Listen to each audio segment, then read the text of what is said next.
Uma boa tarde a todos os que estão nos acompanhando aí, né? Hoje viemos para mais uma live, para mais um vídeo aí no nosso canal no YouTube respondendo perguntas a respeito da Bíblia, né? E hoje alguns irmãos de fé aí me perguntaram a respeito de onde que Daniel estava quando ocorreu o fato da questão da fornalha de fogo. E nós vamos analisar, pelo menos, ninguém bate o martelo, tá?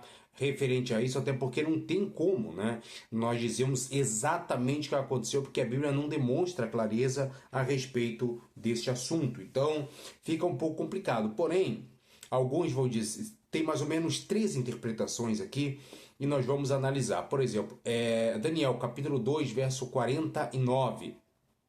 Daniel pediu então que o rei o designasse Sadraque, Mesaque e Abednego para a administração dos negócios da província da Babilônia. Entretanto, ele mesmo, Daniel, permaneceu na corte do rei. Então, algumas interpretações dizem, por exemplo, que quando ocorreu o fato da fornalha de fogo ardente, Daniel praticamente teria ficado na corte, né? Não teria ido praticamente para o campo lá, para a província de Dura, na província de Dura, lá na Babilônia. Até porque, pela geografia bíblica, nós vemos que ali fica a 10 quilômetros da corte. Então, isso seria uma das interpretações. E alguns teólogos levantam, né, que essa questão de Daniel ter ficado lá na corte é um pouco confusa, até porque Daniel, dizem que ele ficou no lugar do rei, fazendo o trabalho do rei, mas eu discordo nesse sentido. Por que eu discordo nesse sentido? Porque se você notar, Daniel não era praticamente depois do rei, né? Ele era um governador de poder e autoridade. Porém, nós vemos Belsazar também, sendo o maioral ali, né? Sendo o segundo, até porque, olha só o que diz, né? Deixa eu ver se eu encontro aqui o texto. Deixa eu achar ele aqui. Daniel capítulo 5, né? Verso. Deixa eu ver se é esse. Verso 16.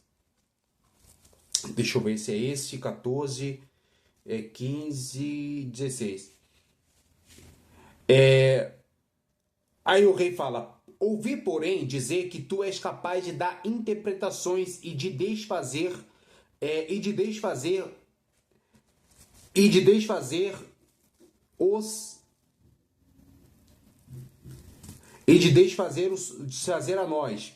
Se, pois, és capaz de ler esta inscrição e de me propor a sua interpretação, serás revestido de púrpura e tratas um colar de ouro ao pescoço e ocuparás o terceiro lugar no governo do reino. Daniel tomou a palavra e falou diante do rei: fiquem para ti os teus presentes e oferece a outrem os teus dons.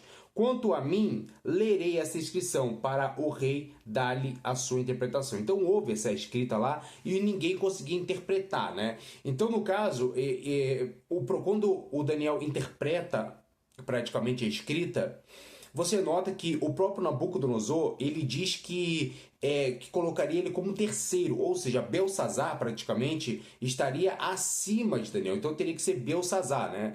Então, por conta disso. Então, por exemplo,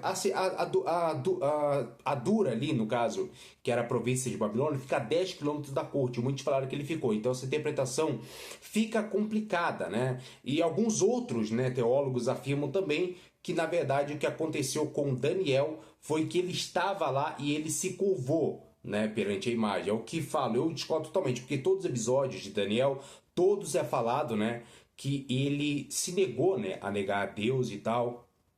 Então eu acho um pouco difícil, né? Aí eu vou dizer, tem alguns teólogos levantam essas teses, né, que Daniel, na verdade, ele se curvou, tanto que no final de sua vida ele pediu perdão pelos pecados. Eu também discordo dessa possibilidade. E outros teólogos defendem também a possibilidade que Daniel praticamente estava lá, mas que as autoridades maiores, como o próprio Nabucodonosor,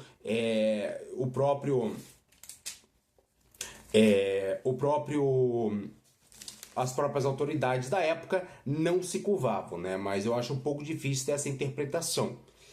Então, o que acontece? Você nota que são três interpretações, né? Qual você fica? Eu ficaria com a questão da corte, né? Mas é que nem eu falei para vocês, né? Fica um pouco complicado, porque Belsazar era o segundo, então ele que teria que ficar, né? Ali na corte babilônica. Eu acho bem complicado defender essa tese, né? E outros dizem que ele se curvou para a imagem. Então são as três interpretações possíveis, né? Até porque no final ele pede perdão pelos seus pecados, né? Então praticamente seria isso, tá bom? Obrigado por tudo e até a próxima, meu povo. Espero ter respondido a pergunta.